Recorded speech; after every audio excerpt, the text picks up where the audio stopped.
দেখা যাচ্ছে ঘাস কাটতে গুলি করে বা মানে ধরে নিয়ে মারধর করে মেরেই মেরে ফেলে গুলি তো পরে করে আগে মেরে মেরে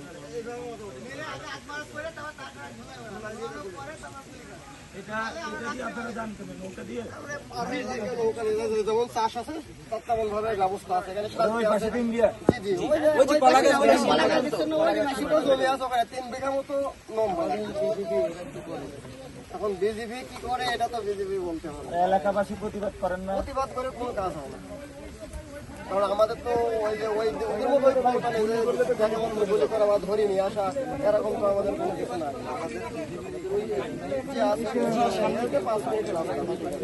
আর হচ্ছে ওদের বর্ডারটা ওদের বর্ডার থাকলে রয়েছে তার কাটার ওই পিঠে ওরা 4 বিঘা জমি পরেই আছে রাস্তা, রাস্তার সাথে তার কাটা দিয়ে জিও লাইন থেকে 150 বা 200 গজ পরে তারপরে আমাদের সীমানা। আর ওই যে ওনাকে মারছে কোন জায়গাটা, এটা মারছে আমাদের 79 প্লেয়ার মানে ওই যে ধরেন ওই যে পিলার পার হয়ে গেছিল। না না না না এই মারছে ছিল মানে রোডের বলে ছিল যে ওখান থেকে ধরে নিয়ে গেছিল, ধরে নিয়ে মারধর করে তারপরে নামতে পারবেন কিন্তু একজন একজন করে নামতে পারবেন। চলেন আস্তে আস্তে নামে দেখি। ভাই ভাই বলছি এটা খোলা লাগবে না ভাই, চলেন চলেন। পিছলা না বালু তো বালু ভাই স্যান্ডেল হাত ধরে দিবেন একদম। ওই যে ওখানে বাস আছে, বাস ধরেন। না না লাগবে না, আরে ভাই এতে পিছলাবে না। আপনারা সাইড দেন একটু, আপনারা আগে নামেন, আপনারা আগে নামেন। আমরা নামবো? হ্যাঁ আপনারা নেমে যান। এই মাটিটা স্লিপ করবে না, কেউ স্লিপ করবে না।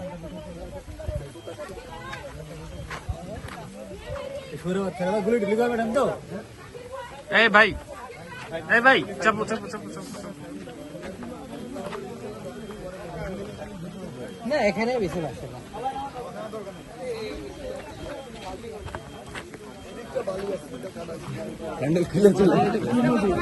এটা মাথা ভাঙ্গা, এটা ইন্ডিয়ার ভিতরে খানিক যাওয়ার পরে 2 ভাগে ভাগ হয়ে গেছে, খাল হয়ে গেছে আর কি।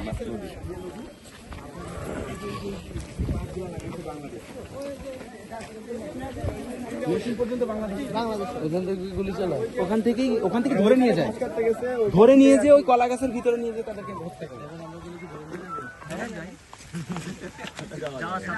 আমাদের বর্ডারে গেলে দেখা যায় ভাই, আমাদের বাংলাদেশ ওই পারে 70 একর জমি পাইছে। বলেন 70 একর জমি বাংলাদেশের মানুষের বিভিন্নভাবে বন্টন করে তারা চাষ করতে যায়, বিডিআর সাইন নিয়ে চাষ করতে যায়।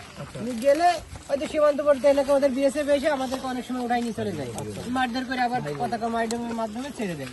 এক্ষেত্রে ওদের এই যে 32 ব্যাটালিয়ন বিজিবি এই বিএসএফ এসেছে, ওরা খুবই নৃশংসভাবে মানুষকে গুলি করছে, এরা আসা মাত্রই গুলি করছে বেশিরভাগ। এখন ওদের ওই রাগ খুব ছাড়তেছে, ফেসিবাদের কারণে ওরা কিন্তু বেশি আমাদের উপর রাগ করছে। আপনার ওই কথাটা কি যেন বলছিলেন যে আওয়ামী লীগ 5 তারিখের পরের থেকে ওদের বিএসএফ আমাদের সঙ্গে এমন ভাবে ব্যবহার করছে, এর আগে তো আমাদের মনে করেন বাড়ি চলে যেতে বলছে, কিন্তু এখন আর বাড়ি যেতে পারে না, দেখলে ফায়ার করে বিভিন্ন রকম। আর সবচেয়ে বড় হচ্ছে কি, আগে এই বর্ডারে বিগত 10-12 বছরে কিন্তু এরকম না এরকম হয়নি। আমাদের রিসেন্টলি মানে জ্ঞান হওয়ার পর থেকে আমাদের এই বর্ডারে এরকম হয়নি। মারবে না হলে টান দিয়ে নিয়ে চলে যাবে, এরকম হিংস্র আর কি। তারা একেবারে হত্যা করে, তারা যে ছেড়ে দেবে পরে। ওই যে এক ভাই কে জানি বললো চোখ গুলা খুলে নিচ্ছে, অন্ডকোষ কেটে ফেলছে, মানে কতটা নৃশংস। অন্য আরেকজনের 2 চোখ উঠাই নিয়ে এবার তো দাঁত একটাও নাই, মানে ওরা ওই নরক পিশাচ গুলা ওদের ক্ষোভ মিটায়, ওদের ক্ষোভ মিটায়। যেহেতু এখন বাংলাদেশের সাথে ওদের সম্পর্ক ভালো নাই, ওরা যেটা মনে করছে যে আমাদের এখন তো ওদের আওয়ামী লীগ সরকার ক্ষমতা ভালো হবে কোথায়, 1000 খুনিকে ধরে রাখছে ওখানে আশ্রয় দিচ্ছে, কিন্তু ভালো মানুষকে ওরা মেরে যাচ্ছে। এটাই আমরা চাই যে আন্তর্জাতিক ভাবে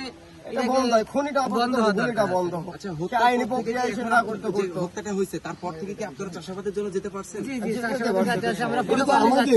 আমাদেরই, তারপরেও তারা ধরে নিয়ে যাচ্ছে।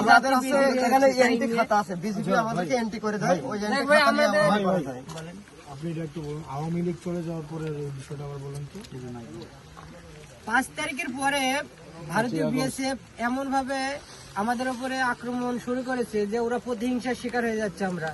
ওরা 500 খুনিকে সাপোর্ট দিচ্ছি, কিন্তু সাধারণ মানুষকে এমন ভাবে গুলি করছে, এর আমরা তীব্র প্রতিবাদ জানাই এবং আমরা আন্তর্জাতিকভাবে এটাকে মীমাংসা করার জন্য আমরা এনসিবির মাধ্যমে এটাকে আন্তর্জাতিকভাবে জানানোর জন্য সম্মত হচ্ছি। আগে থেকে কি হত্যাকাণ্ড বাড়ছে না না না, কমছে? আগের থেকে বাড়ছে।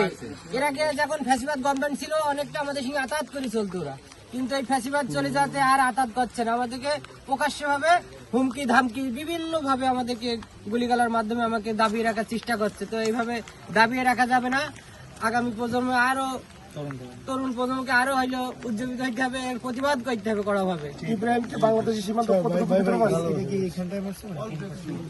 ইব্রাহিমকে বাংলাদেশের সীমান্তের ভিতরে মারছে নাকি ওদের ভিতরে? ইব্রাহিম বাংলাদেশ সীমান্তের ভেতরে ছিল, কিন্তু বিএসএফ এসে তাকে টেনে এসে ধরে নিয়ে গিয়ে গুলি করার পরে তাকে নির্যাতন ভাবে মারে, বিভিন্ন ভাবে আঘাত দিয়ে পায়ে গুলি করে, চোখের। আমরা সবাই ইব্রাহিম ভাইয়ের হত্যার আমরা সবাই ইব্রাহিম ভাইয়ের হত্যার বিচার চাই এবং সীমান্তে যাতে আর একটা মানুষকে আর সীমান্ত যাতে আর একটা মানুষকে গুলি করে না মারা হয়, এর একটা গুলিও যাতে একটা গুলিও যেন বাংলাদেশের নিরীহ মানুষের বুকে না লাগে, কোনো মায়ের বুক যেন খালি না হয়।